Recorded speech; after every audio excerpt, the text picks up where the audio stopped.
Hello my dear students, welcome back to our class. ഇന്ന് നമ്മൾ നോക്കാൻ പോകുന്നത് സെക്കൻഡ് സെമ്മിൽ തന്നെ ഇക്കോസ്കേപ്സുമായിട്ട് റിലേറ്റഡ് ആയിട്ടൊരു പോർഷനാണ്. നമ്മൾ നേരത്തെ ഒരു വീഡിയോയിൽ പറഞ്ഞു കീ കോൺസെപ്റ്റ്സ് എന്ന് പറഞ്ഞിട്ടൊരു പോർഷൻ ഉണ്ട്, എല്ലാ ചാപ്റ്ററിൻ്റെയും കൂടെ ഉണ്ടാവും. അതിൽ നിന്ന് യൂണിവേഴ്സിറ്റി എക്സാമിന് നമുക്ക് ക്വസ്റ്റ്യൻസ് എക്സ്പെക്ട് ചെയ്യാനായിട്ട് സാധിക്കും എന്ന് പറഞ്ഞു. അപ്പോൾ ഓരോ ടേംസ് ആയിട്ട് നമുക്ക് നോക്കാം. ഇപ്പോൾ രവീന്ദ്രനാഥ് ടാഗോറിൻ്റെ ദ റിലീജിയൻ ഓഫ് ഫോറസ്റ്റ് എന്ന് പറയുന്ന ഒരു ചാപ്റ്ററുമായിട്ട് റിലേറ്റഡ് ആയിട്ട് 2-3 കീ കോൺസെപ്റ്റ്സ് ഇവിടെ കൊടുത്തിട്ടുണ്ട്. അതിൽ ഒന്നാമത്തെ ഒരു ടേം എന്ന് പറയുന്നത് ബയോട്ടിക് ആൻഡ് അബയോട്ടിക് ഫാക്ടേഴ്സ് എന്ന് പറഞ്ഞിട്ടാണ്. അപ്പം എന്താണ് ബയോട്ടിക് ഫാക്ടേഴ്സ്, എന്താണ് അബയോട്ടിക് ഫാക്ടേഴ്സ് എന്നുള്ളതാണ്.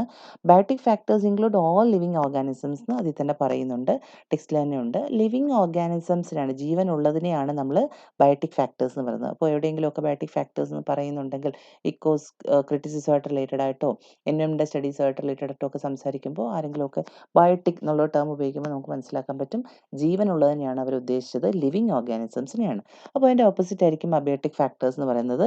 It includes all the non living parts of the environment.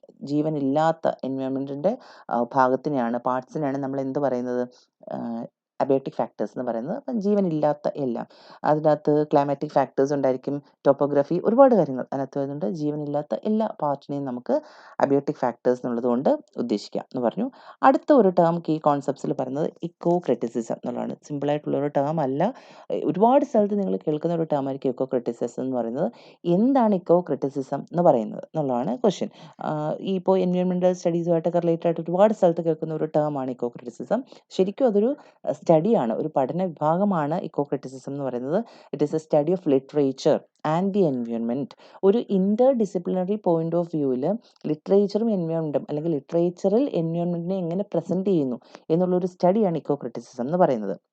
അപ്പോൾ ശരിക്കും ഇക്കോ ക്രിറ്റിസിസത്തിൽ സ്കോളേഴ്സ് എന്താണ് ചെയ്യുന്നത്, അവർ എക്സാമിൻ ചെയ്യാണ് ഒരു ടെക്സ്റ്റിനെ എടുത്ത് വെച്ചിട്ട് ആ ടെക്സ്റ്റിൽ എത്രമാത്രം എൻവയോൺമെൻറ്റൽ കൺസേൺ ഉണ്ട്, എൻവയോൺമെൻറ്റിനെ എങ്ങനെയാണ് അതിനകത്ത് പ്രസൻറ്റ് ചെയ്യുന്നത് എന്നുള്ള രീതിയിലൊക്കെ വേരിയസ് വേസിൽ പല ലിറ്ററേച്ചറിലും പല രീതിയിലായിരിക്കും അത് പ്രസൻറ്റ് ചെയ്യുന്നത്. ഇപ്പം ഒരു കവിതയിൽ പ്രസൻറ്റ് ചെയ്യുന്ന പോലെ ആയിരിക്കില്ല ചിലപ്പോൾ ഒരു ഡ്രാമയിൽ പ്രസൻറ്റ് ചെയ്യുന്നത്. അപ്പം അതിലൊക്കെ എങ്ങനെ വേരിയസ് ടൈപ്സ് ഓഫ് പ്രസൻറ്റേഷൻസ് നേച്ചറിനെ കുറിച്ച് വരുന്നു എന്നുള്ള ഒരു സ്റ്റഡി ആണ്, അല്ലെങ്കിൽ ആ ഒരു ഫീൽഡിനാണ് നമ്മൾ ഇക്കോ ക്രിറ്റിസിസം എന്ന് പറയുന്നത്. അപ്പോൾ അത് എപ്പോഴും കേൾക്കുന്ന ഒരു ടേം ആയിരിക്കും, പക്ഷേ ചിലപ്പോൾ നമുക്ക് എന്താണ് മീനിങ് എന്ന് കറക്റ്റായിട്ട് അറിയില്ലായിരിക്കും. അപ്പോൾ ഇതാണ് ഇക്കോ ക്രിറ്റിസിസം എന്നുള്ള ടേം കൊണ്ട് ഉദ്ദേശിക്കുന്നത്.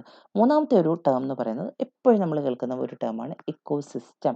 സിമ്പിളാണ്, അത് എഴുതാനും നിങ്ങൾക്ക് ഈസി ആയിരിക്കും. അപ്പോൾ അത് ഇക്കോ സിസ്റ്റം എന്ന് പറഞ്ഞാൽ എന്താണ്, നമ്മുടെ ചുറ്റുപാട് നമ്മൾ കാണുന്ന ലിവിങ് നോൺ ലിവിങ് തിങ്സിൻ്റെ ഒരു ഒരു ഒരു ഒരു കമ്മ്യൂണിറ്റി ലൈഫാണ് ശരിക്കും പറഞ്ഞാൽ. രണ്ടിൻ്റെയും കൂടെ ഒരു കോമ്പിനേഷനാണ്, ജീവനുള്ളതും ഇല്ലാത്തതുമായ എല്ലാം തമ്മിലുള്ള എൻവയോൺമെൻറ്റിൻ്റെ ഒരു കോമ്പിനേഷനാണ് നമ്മൾ ഇക്കോ സിസ്റ്റം എന്ന് പറയുന്നത്. നമ്മൾ ശരിക്കും ഇൻട്രാക്ട് ചെയ്താണ് ജീവിക്കുന്നത് അല്ലേ. ലിവിങ് തിങ്സ് ആയിട്ടുള്ള നമ്മൾ, അല്ലെങ്കിൽ ലിവിങ് ബീങ്സ് ആയിട്ടുള്ള നമ്മൾ നോൺ ലിവിങ് ഫാക്ടേഴ്സുമായിട്ട് ഇൻട്രാക്ഷനിലൂടെയാണ് മുന്നോട്ട് പോകുന്നത്. ഓരോ ദിവസവും ഓരോ മൊമെൻറ്റിലും നമ്മൾ അങ്ങനെയാണ് മുന്നോട്ട് പോകുന്നത്.